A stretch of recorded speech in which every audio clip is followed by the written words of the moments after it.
Ayın ısırdıgın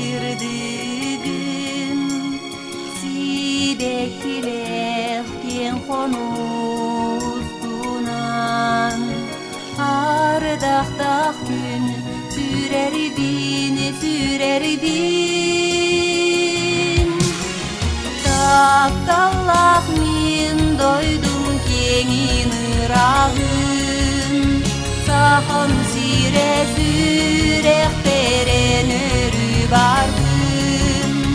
Taptallaq min doydum kengin ırağın Saham sire sürekten